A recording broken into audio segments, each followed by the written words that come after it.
Lost my job today, fam. I went on a 6-day trip. How are you? How are your friends? Like, how is everybody? Is everyone freaking out about work, layoffs, the economy? And I was like, yeah, no. This company was his life. So today we'll be talking about layoffs and what I found going around TikTok. Of all the topics I've researched for this channel, this topic was the easiest to find reels for. So many people are getting laid off right now, and if that wasn't bad enough, these heartless employers are laying people off right before Christmas. It just goes to show that you should never trust an employer. You could be working for them for decades, and for reasons completely outside your control, you're let go. As we're going through the video today, let me know what you guys think in the comments down below. So let's get into some people who are going to be having a really tough time coming up in 2026.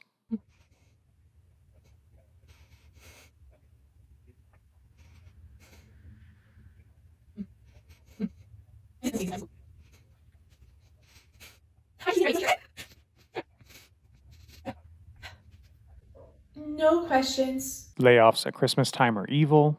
It disgusts me. Seriously, they couldn't wait a couple weeks to do this. I will never sympathize with a company boss that makes a choice after weeks or months of back and forth to fire people right before a major holiday. Nope. Companies that show no loyalty or compassion for their employees deserve none. I am sorry. What a heartless company to wait until right before Christmas. Nah, the moment you hear rumblings of layoffs, you gotta jet and find another job. This is a sadly common theme right now.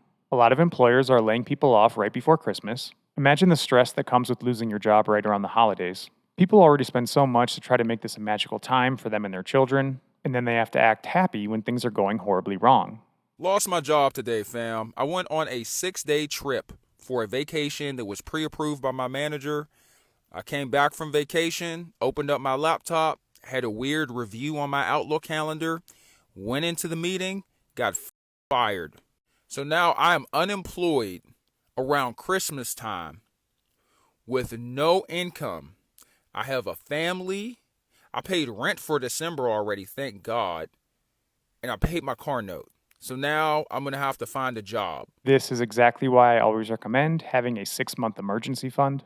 You can't trust that you're always going to have a job lined up, especially if you don't have a side hustle or any source of a second income. Saving is going to be vital. These employers don't care. All they care about is making shareholders happy. So if that means you have to go, you have to go. Also, I'm of the belief that you should work hard at your job. Try to be as indispensable as possible to your employer so they want to keep you around. One big employer going through a round of layoffs right now is Amazon. Let's take a look at how their employees are doing. So I just got laid off from Amazon. I need you to understand one thing.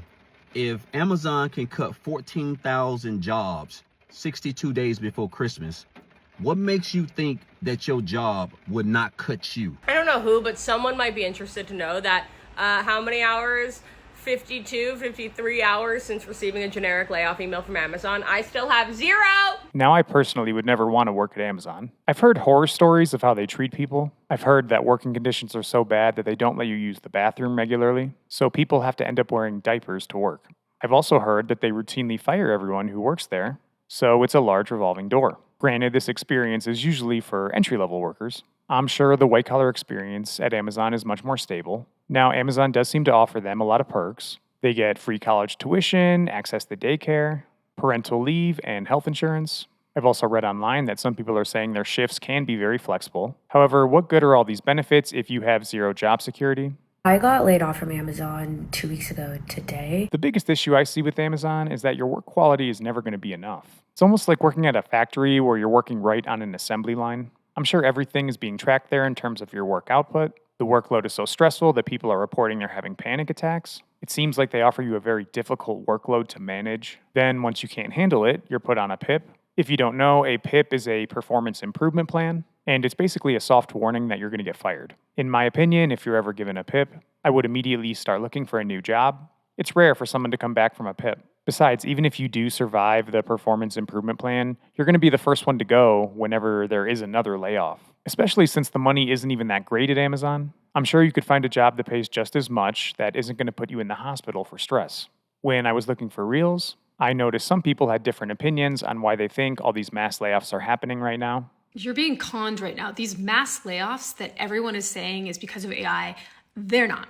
What they're doing is they're resetting the job market so that all of you start accepting roles and jobs at salaries that you would have previously laughed at. So this woman believes that artificial intelligence is not driving layoffs right now. She believes employers are laying people off because they're trying to reset the job market.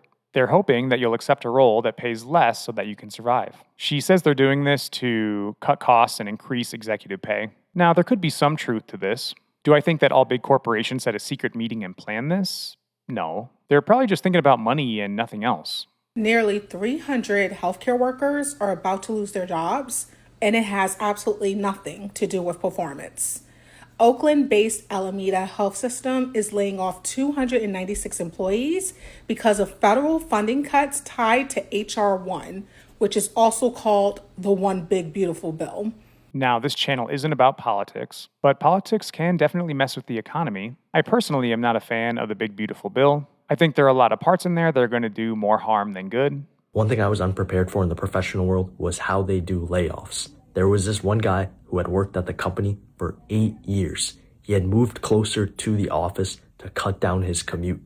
He never talked bad about the company, and you could tell that this company was his life.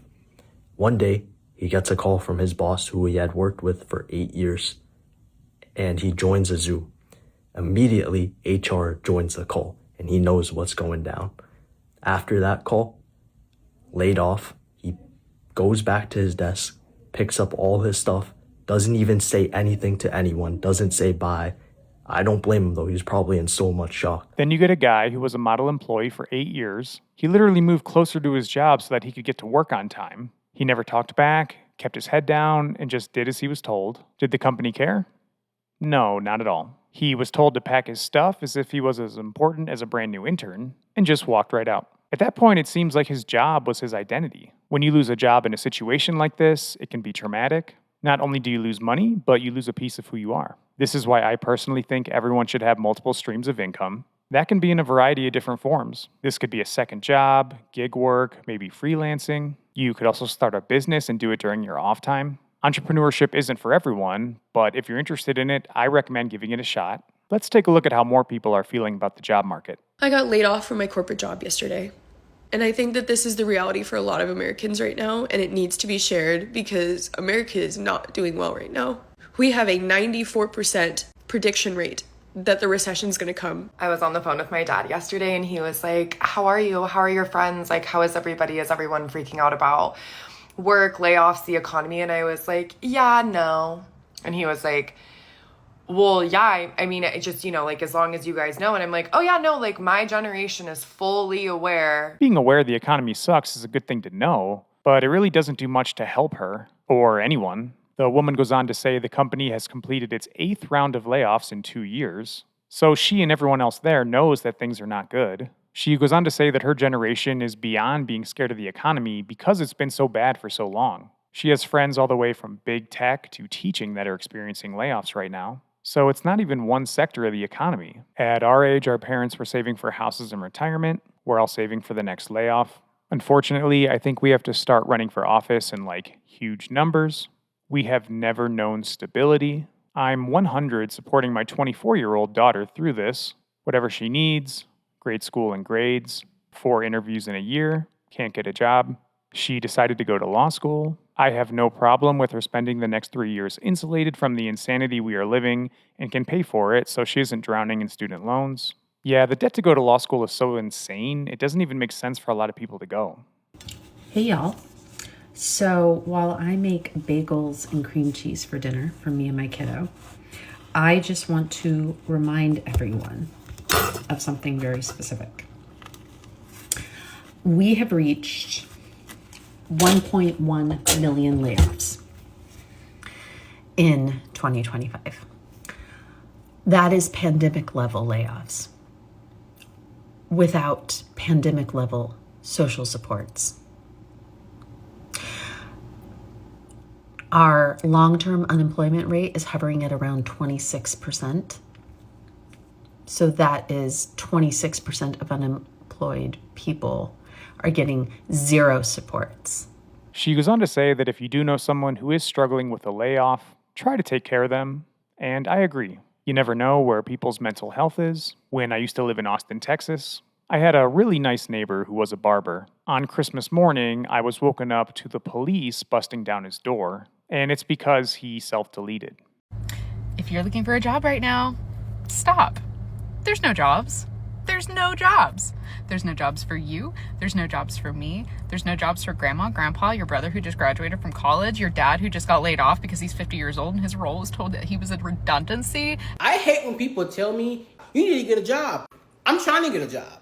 I can't seem to get a job nowhere. You gonna give me a job? You gonna offer me a job? You think I wanna wake up every day broke and not have nothing to do with my life? What makes this situation so tough is that once you do get laid off, you're in the same shoes as a bunch of other people. This makes finding a new job even harder. All I can say is either 1, try to be the best at what you do, or 2, have multiple income sources so that you can survive.